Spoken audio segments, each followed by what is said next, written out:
জনাব আব্বাজান, আজ আমি চলে যাচ্ছি, জানি না কোথায় যাচ্ছি। শুধু এইটুকু জানি, বাংলাদেশের একজন তেজদীপ্ত বীর স্বাধীনতাকামী সন্তান হিসেবে যেখানে যাওয়া দরকার আমি সেখানেই যাচ্ছি। বাংলার বুকে বর্গি নেমেছে, বাংলার নিরীহ জনতার উপর নরপিশাচ রক্ত পিপাসু পাকসৈন্যেরা যে অকথ্য বর্বর অত্যাচার আর পৈশাচিক হত্যালীলা চালাচ্ছে তা জানা সত্ত্বেও আমি বিগত 1 মাস 25 দিন যাবৎ ঘরের মধ্যে বিলাস ব্যসনে মত্ত থেকে যে ক্ষমাহীন অপরাধ করেছি, আজ সেই অপরাধের প্রায়শ্চিত্ত করার জন্য যাত্রা শুরু করলাম। সমগ্র বাঙালি যেন আমাকে ক্ষমা করতে পারেন। আপনি হয়তো দুঃখ পাবেন, দুঃখ পাওয়ারই কথা।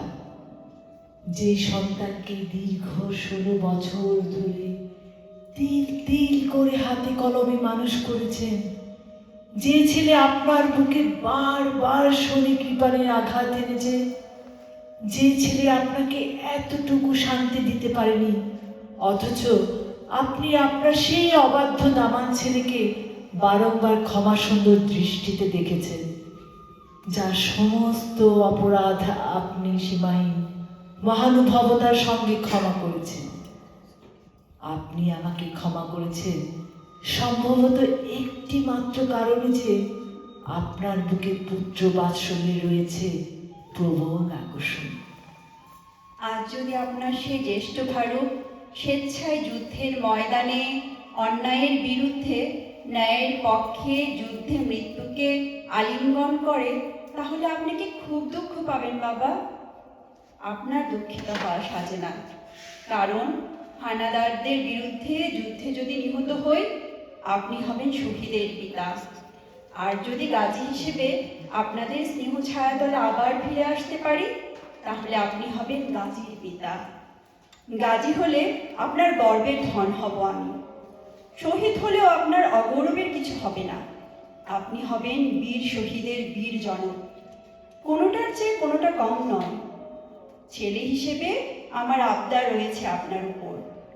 আজ সেই আবদারের উপর ভিত্তি করে আমি জানিয়ে যাচ্ছি বাবা, আমি তো প্রবেশিকা পরীক্ষার্থী। আমার মনে কত আশা, কত স্বপ্ন। আমি প্রবেশিকা পরীক্ষায় পাশ করে কলেজে যাব, আবার কলেজ নিয়ে যাব বিশ্ববিদ্যালয়ের অঙ্গনে, মানুষের মতো মানুষ হব আমি। আশা শুধু আমি করিনি, আশা আপনিও করেছিলেন, স্বপ্ন আপনিও দেখেছেন, কিন্তু সব আশা, সব স্বপ্ন আজ এক ফুৎকারে নিভে গেল। বলতে পারেন এর জন্য দায়ী কে? দায়ী যারা, সেই নরঘাতকের কথা আপনিও জানেন, বাংলাদেশের প্রতিটি মানুষ ওদের কথা জানে। ইংরেজিতে একটা কথা আছে, mother and motherland are superior to heaven. স্বর্গের চেয়ে উত্তম মা এবং মাতৃভূমি। আমি তো যাচ্ছি আমার স্বর্গাদপী গড়িয়সী সেই মাতৃভূমিকে শত্রুর কবল থেকে উদ্ধার করতে। আমি যাচ্ছি শত্রুকে নির্মূল করে আমাদের দেশের মানুষের মুখে হাসি ফোটাতে। বাবা, শেষবারের মতো আপনাকে একটা অনুরোধ করব, সর্বশক্তিমান আল্লাহর নিকট সব সময় দোয়া করবেন আমি যেন গাজী হয়ে ফিরতে পারি। আপনি যদি বদদোয়া বা অভিশাপ দেন, তাহলে আমার ভবিষ্যৎ অন্ধকার। জীবনে বহু অপরাধ করেছি, কিন্তু আপনি আমায় ক্ষমা করেছেন। এবারও আপনি আমাকে ক্ষমা করবেন, এই আশাই আমি করি। আপনি আমার 100 কোটি সালাম নেবেন, আম্মাজানকে আমার কদম বসি দেবেন এবং আল্লাহর কাছে দোয়া করতে বলবেন। ফুপু আম্মাকে দোয়া করতে বলবেন।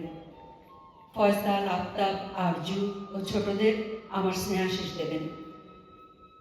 আমার জন্য দোয়া করবেন আর সব সময় হুঁশিয়ার থাকবেন। ইতি, আপনার স্নেহের ফারুক।